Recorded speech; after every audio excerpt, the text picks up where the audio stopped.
Okay, welcome to Abundance, question mark. This is episode 2, calling it Turn the Wheel. So last time we were talking about heliostats and concentrating solar energy, solar fire. Um, Covered this Odilo solar furnace. We showed the heat that was capable of this, 2,500 degrees Celsius that could concentrate to. We talked about the ancient technology of polishing mirrors. 8,000 years ago, we had polished obsidian glass mirrors that had advanced optical characteristics, focal lengths, and even parabolic, not just convex.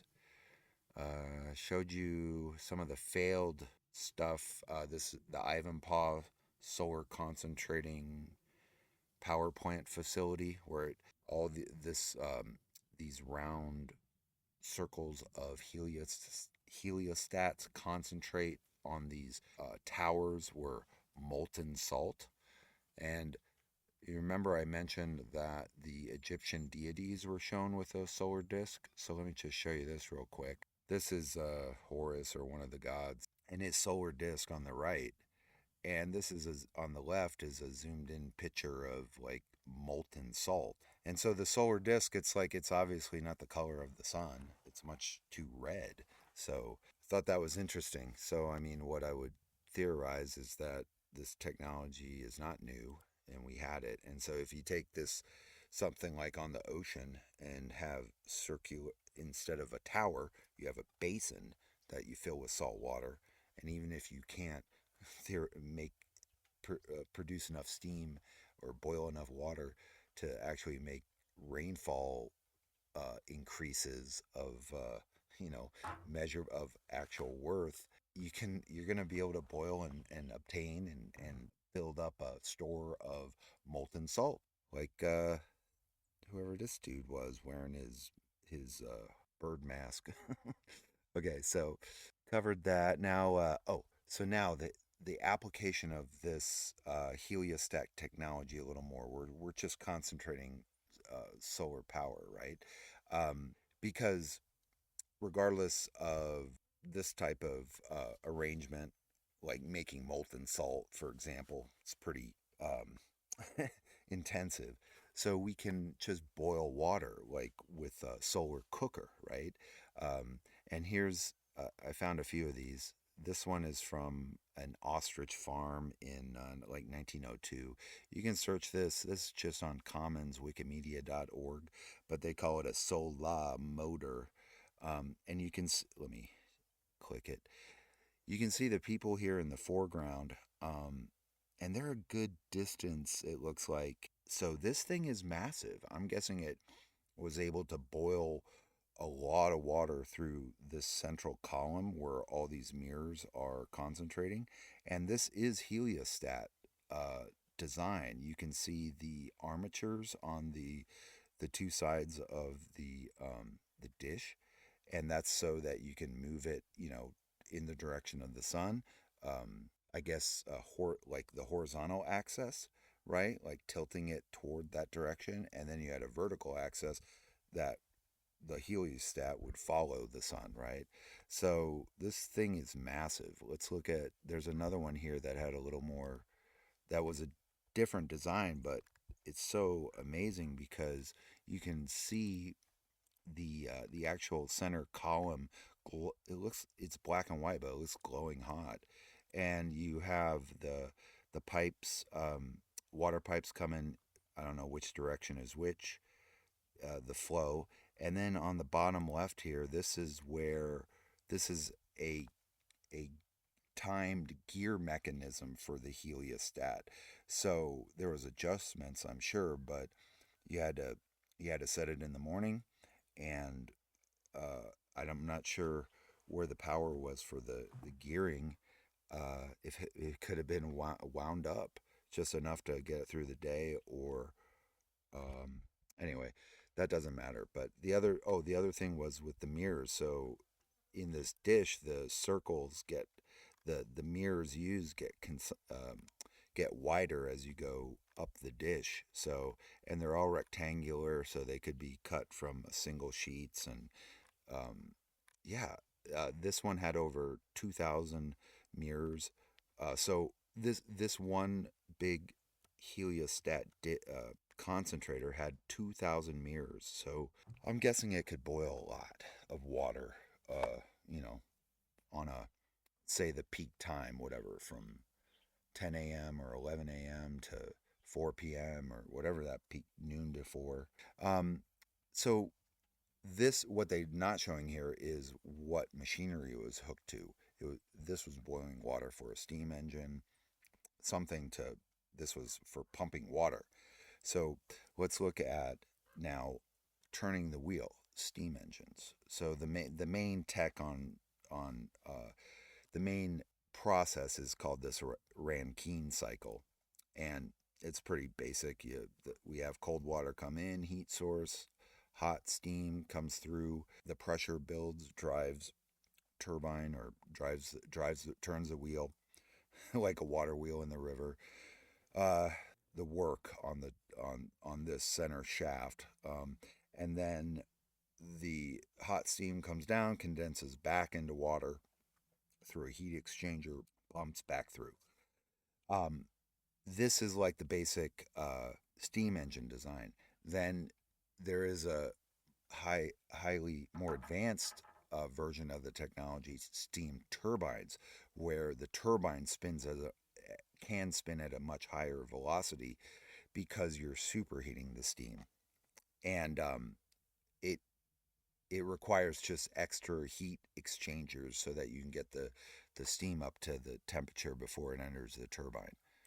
It's pretty interesting. So close that. One of the main designs of steam engines is this compound steam engines, where they have the working center shaft or line shaft, and then as the hot steam enters, we have different size cams geared to the amount of pressure. So this very large piston on the right has lower pressure, so the surface area of the piston needs to be larger to be able to transform the pressure into mechanical work, the steam pressure. Okay, get that idea. Let's keep going on. What else we got? Oh, so I'm going to cover a lot of what tech we had for these steam engines, and all there were so many different applications. Anything we have today to put an engine in, they had steam engines to do the job. And Corliss engine was one of the big names, 1849. Let me show you what, like, a, a steam engine on top of a tractor could do, and some of the specs. This was from this one. This is. Can you imagine a time when This is a video on all kinds of different steam engines, but let's see.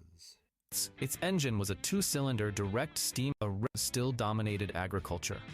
Built by local manufacturers, it became a revolutionary sight in British fields. Its engine was a two-cylinder direct steam drive with.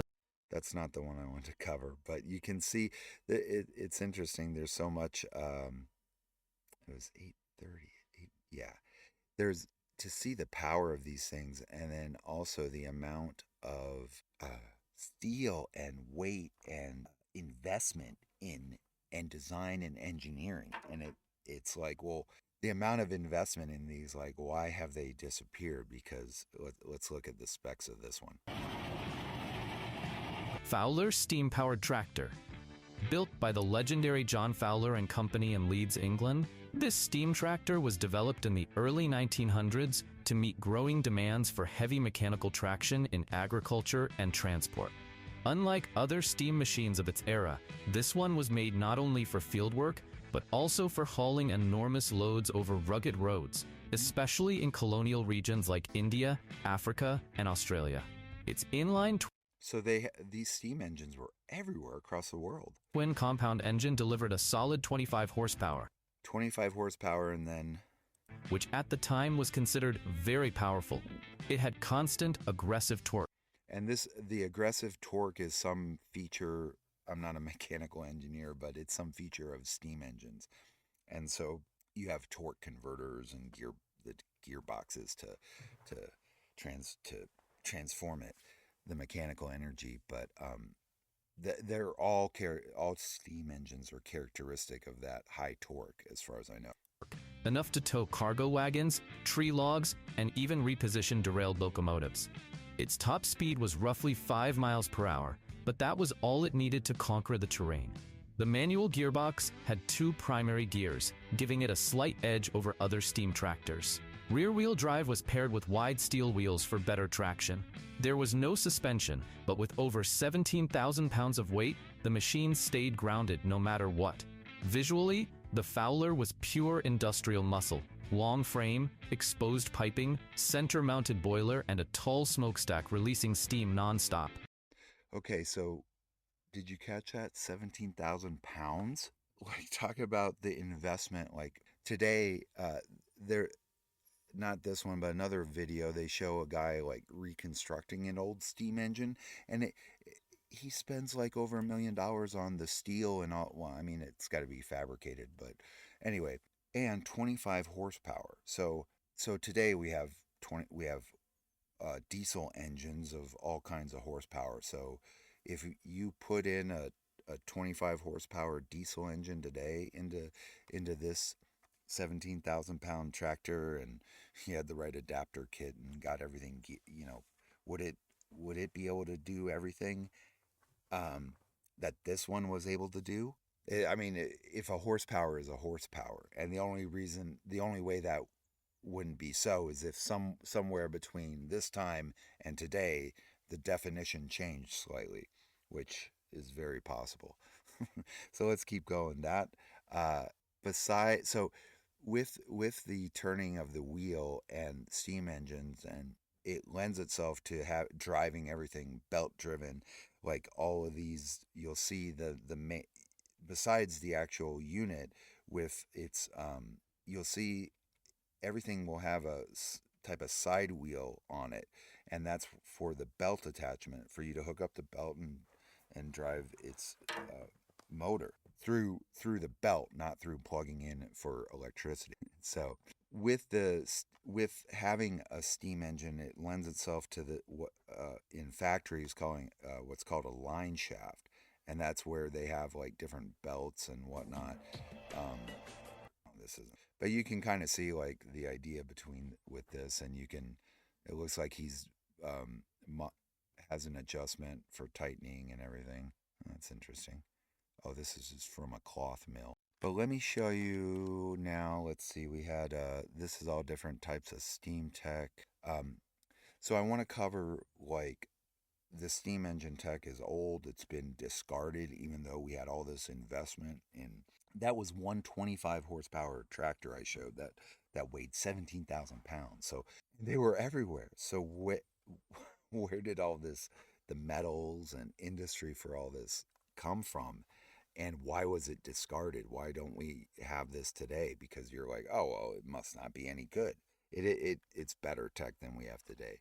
So this is a good site, this vintagemachinery.org site, and this is where I found some links to well, he has a whole bunch of descriptions of some of these old steam engines.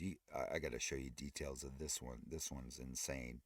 And this unit right here, gosh, it produced like over 1,200 horsepower. Okay, so yeah, and I'll show you some of these. But what I wanted to just share was he has all this, but he got it from a magazine from 1893. This Cassier's. It's like an engineering magazine, and this was. I'll provide a link for it, but this is a PDF that I downloaded from it, and you can search on the title here, the title page, from 1893, and let me go through. Let's just start off. There was so much in here. That one.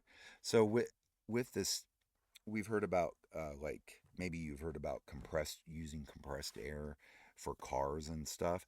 Well, if you have a steam engine produce anything with that reciprocating wheel, that turning wheel, is going to lend itself to pumping air, compressing air, pumping water, or compressing anything really, and pumping any gas or liquid. So all I wanted to show here was they describe a crane, and these old magazines are gold. But the cranes they're talking about here had spans of 20 to 80 feet. They had capacities from 3 tons up to 100 tons. And then the triple motor compressed air crane is believed to be entirely free from disadvantages. So that these cranes were driven by compressed air lines coming off of these powerful steam engines. So they're very, it's what was driving the whole economy of the world at one point, I believe. Okay, let's see what else I got here. I wanted to cover, there's so much gold in these magazines, but I got to keep focused on our topic, which is the steam engines. Now, this is, there's lots of videos about the world's fairs and the buildings and stuff, but it's interesting to me that I haven't seen anyone really talk about many of the contents of the buildings. So that one that I showed you, this one, this ginormous beast of a steam engine. This was the George Corliss engine at the Centennial Expedition in Philadelphia, 1876. We built some. Supposedly, someone built this. Now the specs of this. It was supposed to have a minimum economical load of 2,000 horsepower, and think it could peak up to 3,000. You're like, and I don't know. Well, let's look at the specs. It was connected to two Westinghouse dynamos, each of a capacity of 10,000 incandescent lights. We don't know the watt. I don't know the wattage here. The flywheel of this thing was 30 feet in diameter. Okay, and it turned at 60 revolutions a minute. The face of the flywheel is 30 feet in diameter. The face of it is 76. That's 76 inches. That's over 6 feet across. The face is not that, but that is not as large as many others the Alice Company, ALLIS company, have built. But in construction, it is probably stronger than any of its size ever made. It has 12 arms. The rim, it weighs. Wait, is this the rim and the arms? The rim itself, the wheel, the 30-foot diameter flywheel itself weighs 88,000 pounds. The engine is quadruple expansion, and so there's graduating. The cylinders go up in size because you need more surface area, the lower pressure, and so that you need the surface area for the expansion to occur. So on the fourth piston has to be the biggest. This piston was 72 inches in diameter, or 70 inches in diameter, almost 6 feet in diameter, and it had a 6-foot stroke. Okay, unbelievable. And this this magazine is really interesting because it's like they're looking at America from the outside, and you'll see what I'm talking about, because here they talk about the wheel is driven instead of a rope, it's a belt, because it's more distinctive of the American practice, and the belts are also more durable device for power transmission. Right, because if you have a bunch of ropes, whatever, the rope breaks, how do you like tighten? And yeah, using like all ropes, that would be dumb, in my opinion. But I'm not engineer. So this one was this is another one, like you can the the thing too is just the solid design, the weight, the engineering of all this. I can't I can just go on and on, but this one was a power. Um, this was from Prussia, Schibling, triple expansion, built by F. Schickau, Ebling, Prussia.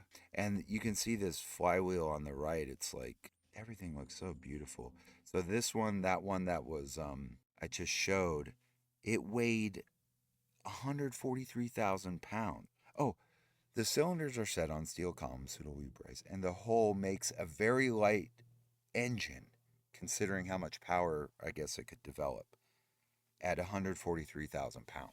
I'm not in this high end type of world of power generation. I don't know, but this was supposedly one the machine. Much what they're showing here talked about is the machinery hall at the Columbia Exposition, yeah, at in Chicago. Um, Most of these that I'm talking about. This one was really interesting. It was a portable, semi-portable, they called it, and so that was one of the things why the tech.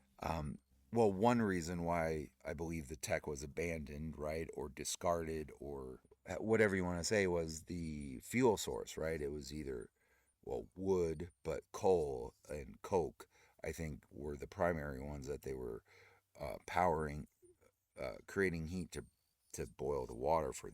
This one, they constantly talk about the fine craftsmanship. This engine is thoroughly fitted with gauges, counters, and presents a finely finished appearance. This one was from Germany. What was the horsepower on this? Probably missing it. One of the distinguishing features was to split apart the boiler and it's the internal tubes, because the hard scale, like using like salt water, dirty, stinky water, whatever. I mean, you don't care if it's like just running through and then steam is coming out, but the the heat and precipitation of minerals in the water against whatever metals the boiling water is traveling through, right? That hard scale, you have to descale. I believe there is a way around that, but I got to research it a little more. Um, and yeah, like things I highlighted just about how the precision, the machining, right? Talking about the gears are cut by special machinery wear and work smoothly and noiselessly. And so, yeah, a lot of this engine here, these guys almost, the way they're posing is just strange. Like, I'm going to talk about that in a minute, but also you can see in the background of this machinery hall the iron beams and columns all throughout here. It's like, and you have, yeah, all this stuff for like moving industrial equipment, it looks like. Anyway, huh. Yeah, the way they're posing there is weird. But I just wanted to highlight some more stuff here. Well, this is the size of that engine, 1,500 horsepower. Remember what the little 25 horsepower tractor did? Um, but what was interesting here, talking about the machining and the quality and stolen history, because the guys who are trying to run this stuff, like talking about like why was it discarded? The guys who are running this stuff did not build it, because listen to this. Um, Talking about, oh, this one's great. It's got very stiff and strong construction. And we need that because, in view of the fact that a good many large flywheels have been wrecked within just the last year when this magazine came out, owing to faulty construction on one hand, but they were able to design and build these complex steam engines with hundreds of thousands of pounds of steel and metal engineered to work together with low tolerance and um, smoothly and noiselessly. So they ran the flywheels were running away to faulty construction on one hand, or running away of the engine through some sudden decrease of load. So I mean that had to be. Could you imagine even some of these flywheels were like 6 feet in diameter and weighed thousands of pounds, and they're like crashing? What? I mean, it just tells me the people they they they didn't know what they were doing. Okay, let's keep going here. There's so much. Yeah, this was just I the design and engineering of these is so beautiful to me, and like no expense was spared on like the quality and like I said the materials, right? Like just small little tractor, 17,000 pounds of steel or iron or whatever, alloys or metals. But also, all of this stuff was built, and I believe built for, designed, and used by engineers, um, mechanics, craftsmen, not salesmen, because no salesman would only come out with three models of the steam engine. This one, they only built a high speed, a medium speed, and a slow speed. Oh, no, no, we have to come out with 10 models, 18 models, so that we can sell. And yeah, like, can you imagine one of these flywheels like flying off and crashing? some some of these were running like 150, not probably not this size, but some of them were running at 200 revolutions a minute. So more than one turn a set. Oh, yeah. So yeah, okay. I could keep going and on and on. So let's keep going. Oh, I didn't pull that up. Let me go to, was this the one I highlighted? The title. I did highlight the index a little bit, but there's also these engineering manuals are gold mines. Like I'm not gonna watch anyone who makes Tartaria videos anymore, mud flood, World's Fair, unless you actually do a little research. I'm not even a researcher, man, and I found so much of this stuff. God, that looks so beautiful. Just the elegance of the design. Okay, keep going. Now the see what other bookmarks I have here. These are I just so many. This is 4 parts they have, and the other thing too. I just glossed over it.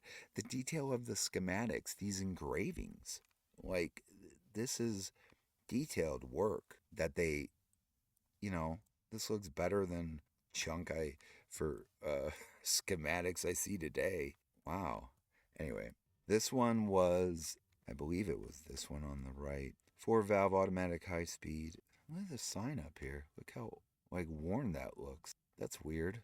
Should have been, if you spend all this time on the equipment, the sign should have been cleaned up and painted.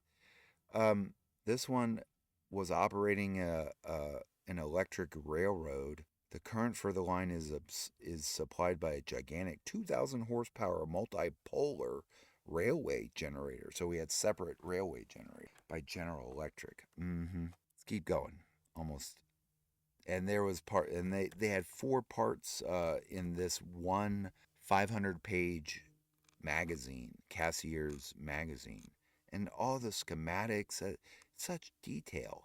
Look at this from the 1800s. Valve gear detail of the Atlas engine.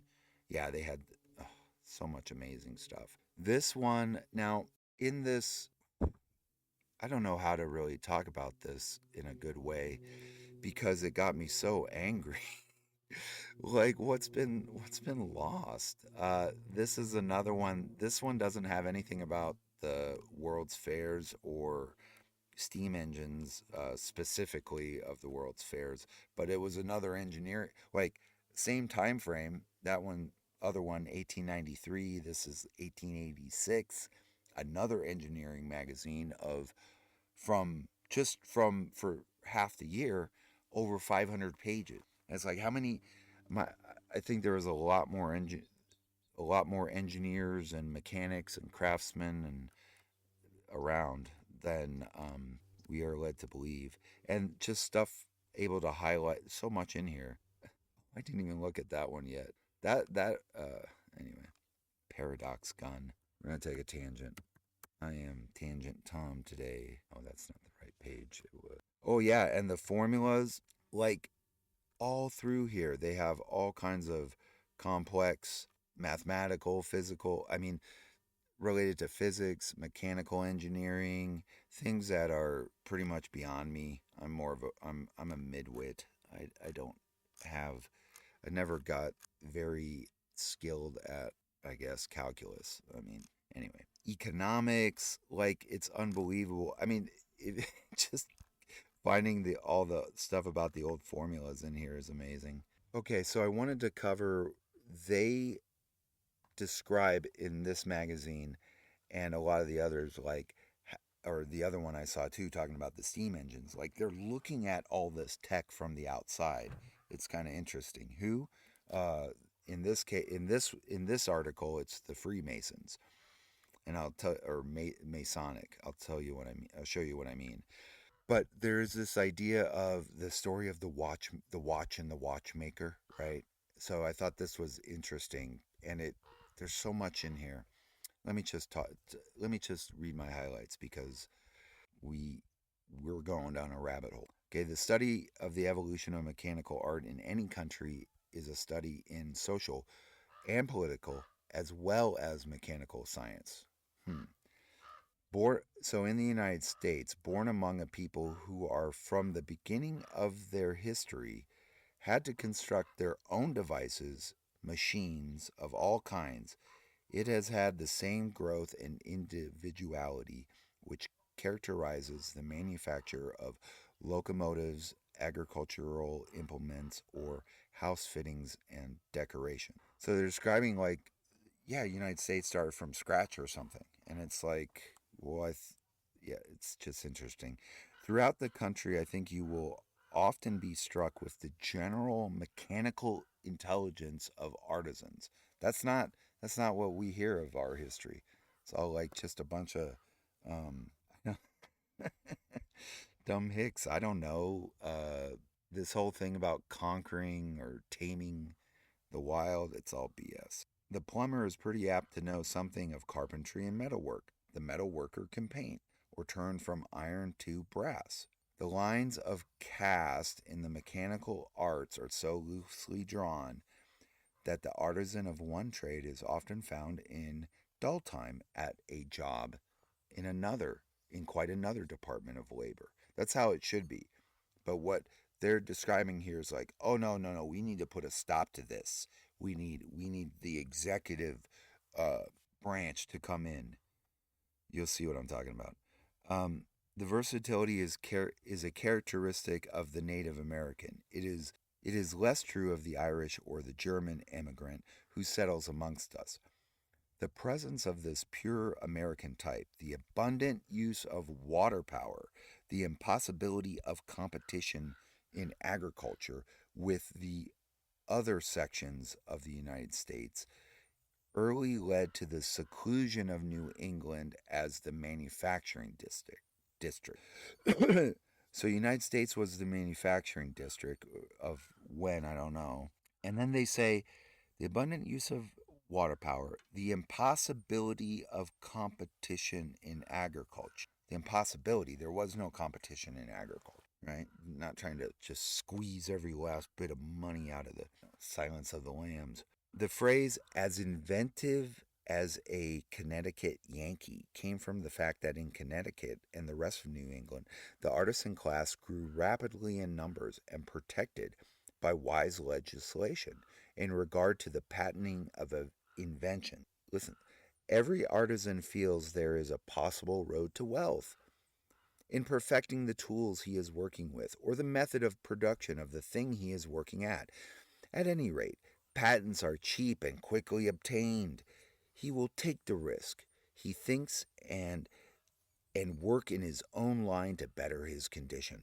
He constantly sees his fellows transferred from the ranks of workmen to that of employer and manufacturer. And the result is he cares little for the trade practices, for custom, for what is old. He is only anxious to improve the present models, the present modes, to obtain his own success.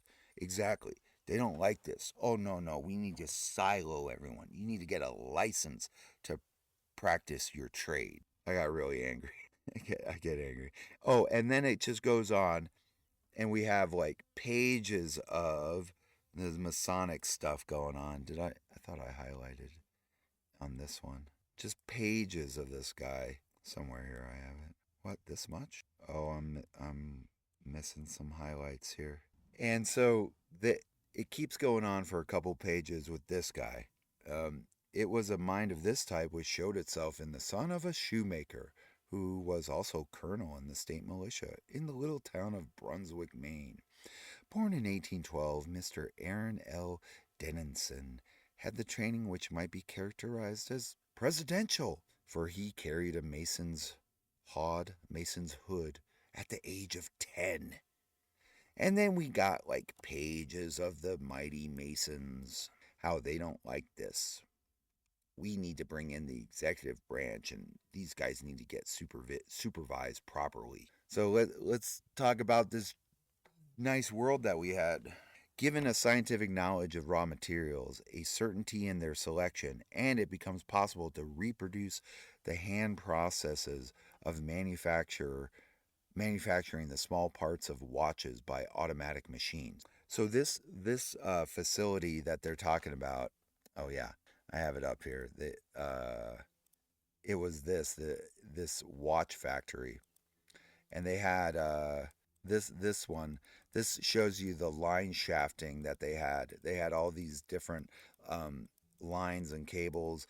This line shafting going up and down, driving different motors and wheels and stuff. You'll get an idea of that. And so this, oh yeah, there it is. Don't I have a better picture? So this is the watch factory that they're talking about. Now it's all modern, and you can go. Oh, you can go and have lunch there. Have a good, nice Cobb salad and some Pinot Grigio at the old watch factory.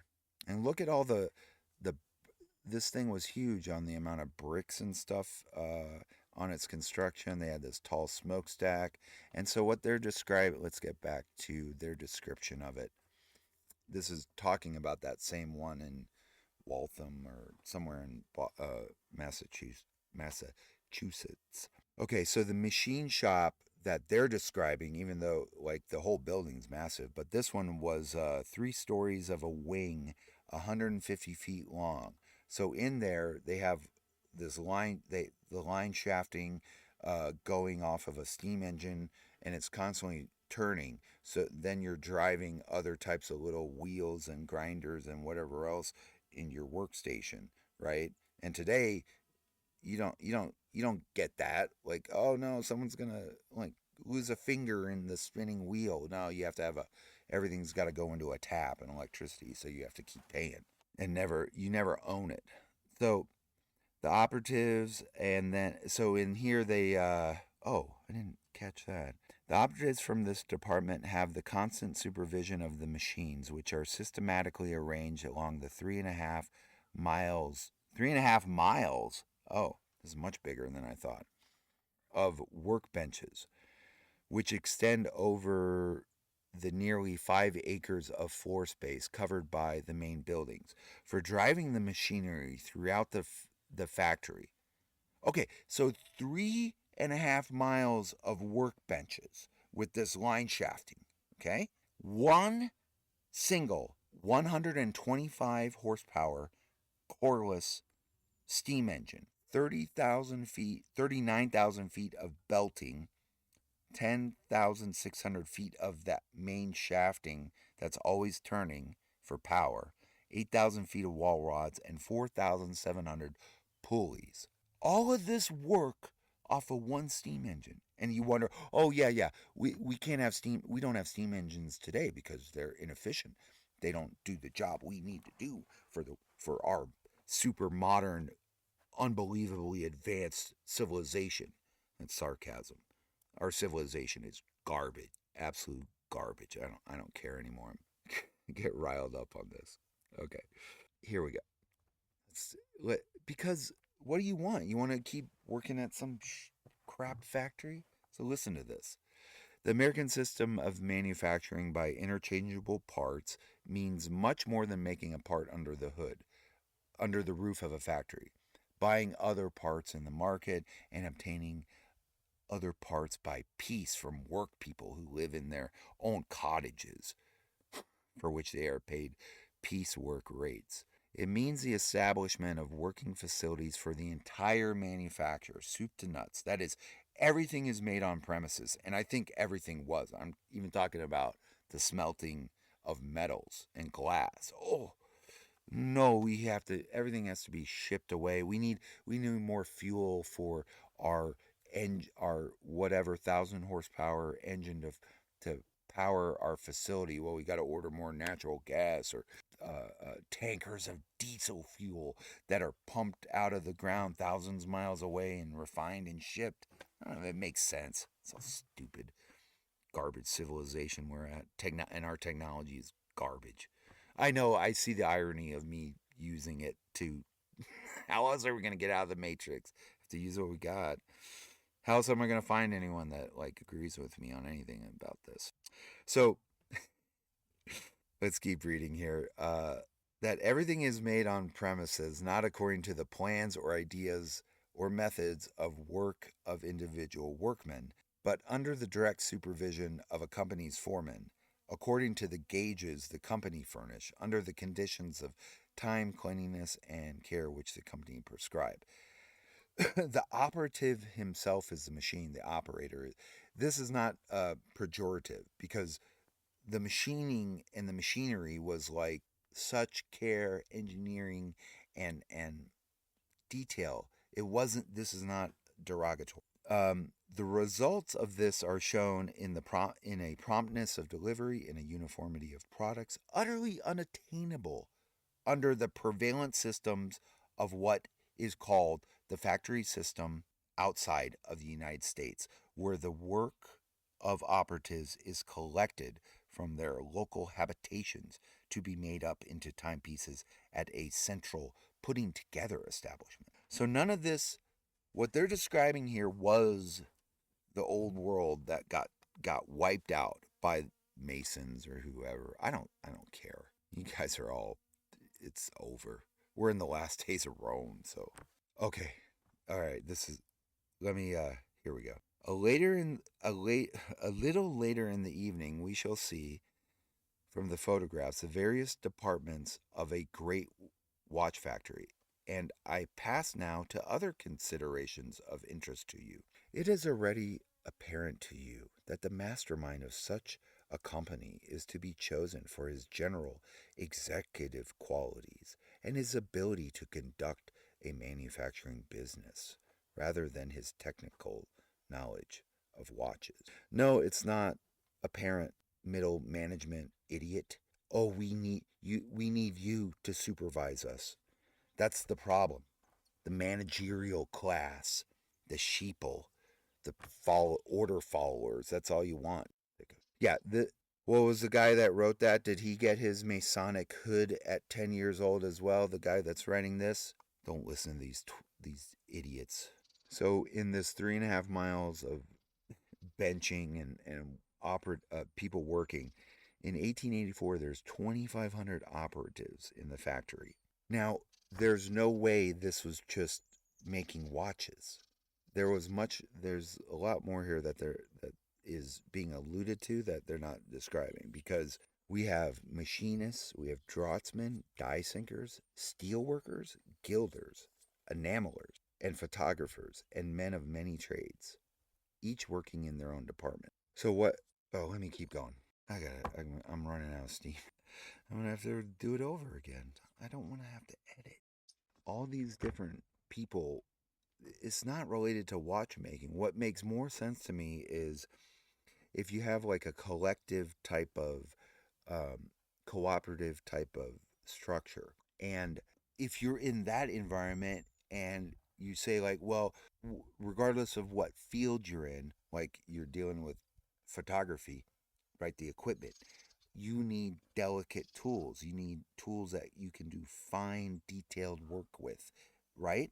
And so who would naturally also want those tools and need those tools? Watchmakers, right? So this is like a cooperative type of space, because listen to this. They're Because it's opposite of what you think. They're exposed to the strictest supervision. Micromanager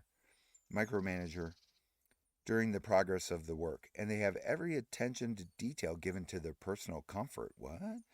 Plenty of light, plenty of fresh air, and a comfortable warmth pervades every part of the enormous building. Is this the lost world they're talking about? It must be. Nothing like that exists today. A comfortable warmth pervades an entire large industrial building. There are 2,500 different operatives in here. So I think this was some type of collective operation. Like, meaning, I'm a draughtsman, or what was one of these? I'm a steel gilder or I'm a steel worker, workers, enamelers, photographers. The other thing too is, oh, going back to like the World's Fairs, with with all of this miniature work that they were creating, how hard would it be to create little models of steam engines and whatnot, and take photographs of them that make them look like, it's optical illusion. They look much bigger. The other reason why you would do this is your children, right?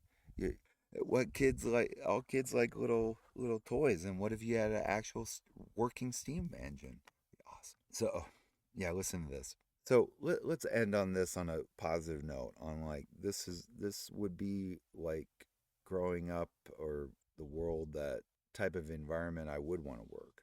And I also think that these cities were simply where people came to collaborate and cooperate together on these more complex uh, tasks that needed specialized equipment and skills. They came to the cities, but the true life was out in nature, I believe, like I talked about with the garden urbanism. So, taken all in all, I believe it is the most intelligent body of operatives in any industry known to me, making up as they do the community in a very cultivated part of New England. They have every opportunity in the way of libraries, literary clubs, church life, and social advantage. One is very much impressed with the intelligence, taste, and general attractiveness of the operatives, the operators. Generally, and the women in particular, as they sit at their benches and machines, the delicacy of their work, and the spirit of life, spirit of work of the entire body are the two conducing factors to this result. In given employment, a good character is insisted upon, or is insisted on. Well, I mean, if I'm supervised in every comfort, everything I need. Like, hey, Bob, I need more of this, or I need this to finish this. Okay, everything. Oh, sounds so great. And like now, hey, boss, I need more. Why can't you work? What about what you got? What's wrong with that? It's rather a remarkable fact that almost the entire number are native-born American, with very few, almost none of the Irish, who are most numerous in other systems of manufacturing because they were brought in from England. The morality of the young women is on par with their general intelligence. It is very rarely indeed that one is found against whom the breath of a scandal is heard. Marriage amongst the operators is frequent, and the romance of life is not ignored. Homes are made as well as watches. There has grown up in the factory the spirit of interest in its social associations, in its products, and an interest in its reputation, which can only come of a large, industrious, intelligent, well fed, and well paid community. The company finds it to their interest to maintain these feelings among the operatives. Parks are laid out, cottages, which are both tasteful and healthy, are built. Good drainage and ventilation are secured. Trees, flowers, lawns are used to beautify the homes, streets, and grounds about the factory buildings. A large hotel has been built for the exclusive use of the young women who are not married and who wish to live in it and work on finding a man. I had the pleasure of dining at this hotel, in the dining room, at the tables of which about 120 young women were seated. The meal was nicely served and consisted of roast beef, roast mutton, potatoes, corn, maize, turnips, apple pie, and coffee and cheese? Not cheesecake, and cheese for dessert. Where did all this come from? They're not doing all this farming stuff in the city, right? Right. All these people came from they're coming into this factory for specific purposes, different families of them and stuff. The meal was nicely served and consisted. Okay, the charge which the company makes for board alone is $2.25 per week, or for board and lodging $3 per week. Breakfast is served at 6:30 in the morning. That's perfect time. Now, when we consider the average pay of the women on the rolls is $7.98 per week. It can be understood that they have a margin for dress and other things which makes their life quite attractive to them. With their general intelligence, there is born the natural desire to become skillful and expeditious in their work. They become specialists with the new machines put into their hands.